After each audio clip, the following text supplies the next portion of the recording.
Welcome to Jaya's homely kitchen. ഇന്ന് നമുക്ക് onion uttapam തയ്യാറാക്കാം. ഓണിയൻ ഊത്തപ്പം നമ്മൾ സാധാരണ റെസ്റ്റോറൻറ്റിൽ പോയി കഴിക്കാറുണ്ട്. ഇത് നമുക്ക് വളരെ എളുപ്പത്തിൽ തന്നെ വീട്ടിൽ തയ്യാറാക്കാം. ഇത് വളരെ ടേസ്റ്റിയാണ്, വളരെ സിമ്പിളുമാണ്. അപ്പോൾ ഇത് ഞാൻ പ്ലെയിൻ ആയിട്ടുള്ള ഓണിയൻ ഊത്തപ്പവും ആണ് തയ്യാറാക്കുന്നത്. അതിൻ്റെ കൂടെ അതിൽ നമുക്ക് ചെയ്യാൻ പറ്റുന്ന 2 വേരിയേഷനും കൂടെ പറയുന്നുണ്ട്. അത് ഇഷ്ടമുള്ളവർക്ക് അതുപോലെ ചെയ്യാം, അല്ലെങ്കിൽ പ്ലെയിൻ ആയിട്ട് ചെയ്യാവുന്നതാണ്. അപ്പം ഊത്തപ്പത്തിനുള്ള ദോശമാവ് നമ്മുടെ സാധാരണ ദോശമാവാണ്. നമ്മൾ ഈ റോസ്റ്റിനൊക്കെ നല്ല മൊരിയിച്ചെടുക്കുന്ന ക്രിസ്പി ആയിട്ടുള്ള ദോശയ്ക്ക് പോലെ അധികം നമ്മൾ ബാറ്റർ ലൂസാക്കി എടുക്കരുത്. കുറച്ച് തിക്കായിട്ട് വേണം ഇരിക്കാൻ. നല്ല സോഫ്റ്റ് ആയിട്ടുള്ള ദോശമാവ് ഇങ്ങനെ തയ്യാറാക്കി വെച്ചിട്ടുണ്ട്. ഇതിൽ ഉപ്പ് ഇട്ടിട്ടുണ്ട്. പ്രത്യേകം ശ്രദ്ധിക്കാനുള്ള മാവ് ഒരുപാട് ലൂസായി പോകാൻ പാടില്ല, കുറച്ചൊരു തിക്നെസ് വേണം. പിന്നെ സവാള ഞാനിങ്ങനെ കട്ട് ചെയ്ത് വെച്ചിട്ടുണ്ട്.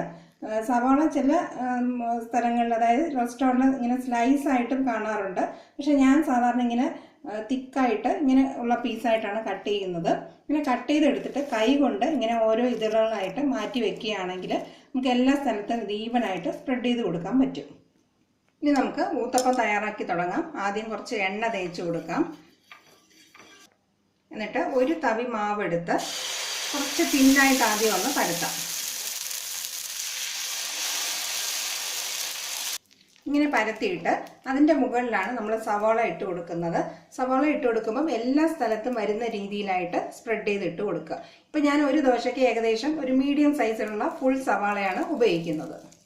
ഇങ്ങനെ സവാള സ്പ്രെഡ് ചെയ്ത് കഴിഞ്ഞിട്ട് ചട്ടുകം ഉപയോഗിച്ച് ഈ സവാള ഒന്ന് പ്രസ് ചെയ്ത് കൊടുത്തിട്ട് ഇങ്ങനെ ഓപ്പൺ ആയിട്ട് വേണമെങ്കിൽ നമുക്ക് തയ്യാറാക്കിയെടുക്കാം. പക്ഷെ ഞാൻ ചെയ്യുന്നത് ഇതിൻ്റെ മുകളിലായിട്ട് കുറച്ച് ദോശമാവും കൂടെ ഒഴിച്ച് ഈ സവാളയൊന്നും മറിച്ചിടുമ്പം കരിഞ്ഞു പോകാതിരിക്കാൻ വേണ്ടിയിട്ട് ഞാൻ അങ്ങനെയാണ് സാധാരണ ചെയ്യുന്നത്.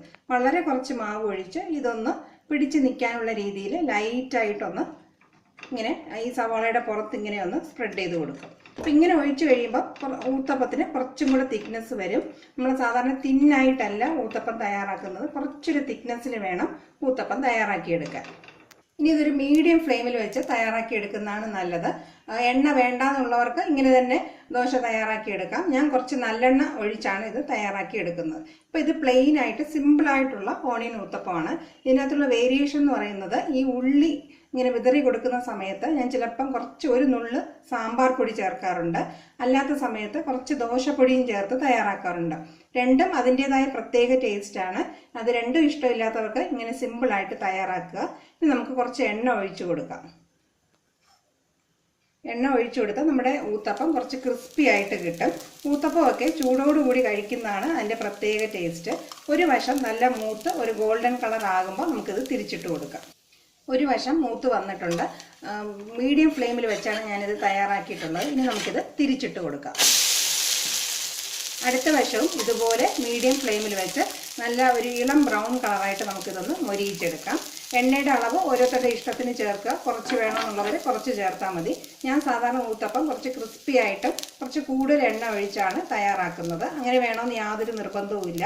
പക്ഷെ നെയ്യോ ബട്ടറോ ചേർക്കുന്നതിനേക്കാളും നല്ലെണ്ണ ചേർത്ത് ഊത്തപ്പം തയ്യാറാക്കി എടുക്കുന്നതാണ് നല്ല ടേസ്റ്റ് ആയിട്ടുള്ളത്. ഊത്തപ്പം 2 വശവും നന്നായിട്ട് മൊരിഞ്ഞ് കിട്ടിയിട്ടുണ്ട്. ഇനി നമുക്കിത് ചൂടോടുകൂടി തന്നെ സാമ്പാറിൻ്റെ കൂടെയോ ചട്നിയുടെ കൂടെയോ സെർവ് ചെയ്യാവുന്നതാണ്. ഈ ഓണിയൻ ഊത്തപ്പം എല്ലാവർക്കും ഇഷ്ടപ്പെട്ട് കാണുമെന്ന് വിചാരിക്കുന്നു. Thank you for watching my video.